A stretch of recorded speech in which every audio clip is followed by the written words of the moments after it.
Hello friends, how are you all? Hope everybody is fine at their homes. Today we are going to learn a subject which we did not have in our 6th, 7th, 8th classes. That is none other than economics. In this video we will learn the first lesson, the story of village Palampur of economics.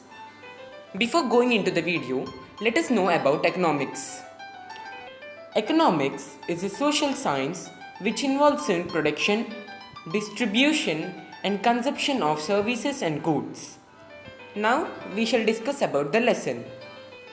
The purpose of the story is to introduce some basic concepts relating to production, and this we do through a story of hypothetical village called Palampur.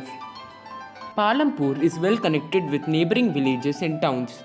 Raiganj, a big village, is 3 kilometers away from Palampur. An all-weather road connects the village to Raiganj and further on to the nearest small town of Shahpur. There are different modes of transports like bullock carts, tongas, jeeps, tractors, motorcycles and trucks. The village Palampur has more than 450 families belonging to several different castes. The 80 upper caste families own the majority of land in the village. Some of the houses of the upper caste families of them are quite large and are made up of bricks with cement plasterings. Dalits comprise 1/3 of the population and live in one corner of the village. Most of the houses have electric connections. Electricity powers all the tube wells in the fields and is used in various types of small businesses. Palampur has 2 primary schools and 1 high school. There is a primary health center run by the government and 1 private dispensary where the sick are treated. In villages across India, farming is the main production activity. The other production activities referred to as non-farm activities include small manufacturing, transport, shopkeeping, etc. Now we will discuss about the organization of production. The aim of production is to produce the goods and services that we want. There are 4 requirements for production of goods and services. The first requirement is land and other natural resources such as water, forests, minerals. The second requirement is labor. Some work requires workers who are highly talented like goldsmiths, who are known as skilled workers. Some other activities require workers who can do manual work like carpenter, who are known as unskilled laborers. The third requirement is physical capital. The variety of inputs at every stage during production is known as physical capital. Physical capital is of 2 types, fixed capital and working capital. Tools, machines, buildings which can be used in production over many years are called as fixed capital. Raw materials and money in hand are called working capital. Unlike tools, machines and buildings, these are used up in this production. We need knowledge and enterprise to be able to put together land, labor and physical capital and produce an output either to yourself or to sell in the market. This is called as human capital. Every production is organized by combining land, labor, physical capital and human capital, which are known as factors of production. Now we shall discuss about the farming in Palampur. There are 7 subtopics in farming in Palampur, which we will look detailedly into them. Farming is the main production activity in Palampur. 75% of the people who are working are dependent on farming for their livelihood. Since 1960 in Palampur, there has been no expansion in land area under cultivation. By then, some of the wastelands in the village have been converted to cultivatable land. All land is cultivated in Palampur. No land is left idle. During different seasons, different types of crops are grown. This type of farming is known as mixed farming. The main reason why farmers are able to grow different crops is due to the well-developed system of irrigation. The first tube well in Palampur was installed by the government.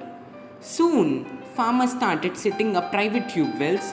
As a result, by mid-17th, the entire cultivated area of 200 hectares was irrigated. The following table shows the land under cultivation in India in units of million hectares. The other way is to use the modern farming methods for higher yield.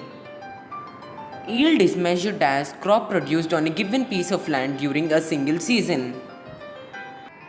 The Green Revolution in the late 1960s introduced the Indian farmers to cultivate the wheat and rice using high yield varieties of seeds. Compared to the traditional seeds, the HYV seeds promise to produce much greater amounts of grain on a single plant. HYV seeds, however, needed plenty of water and also chemical fertilizers and pesticides to produce best results. In Palampur, the yield of wheat grown from the traditional varieties was 1300 kgs per hectare. With HYV seeds, the yield went up to 3200 kgs per hectare. Now let us discuss about some questions from the info which we learned. What is the difference between multiple cropping and modern farming method? Modern farming is a modern method of farming, whereas multiple cropping is a traditional method of farming. Modern farming includes growing one crop on a single piece of land at a particular point of time, whereas multiple cropping includes growing more than one crop on a piece of land during the same year. What is the working capital required by the farmer using modern farming methods? The working capital required by the farmer using modern farming methods are raw material and money. Money is always required during production to make payments and buy other necessary items. From where do farmers obtain the inputs that they require?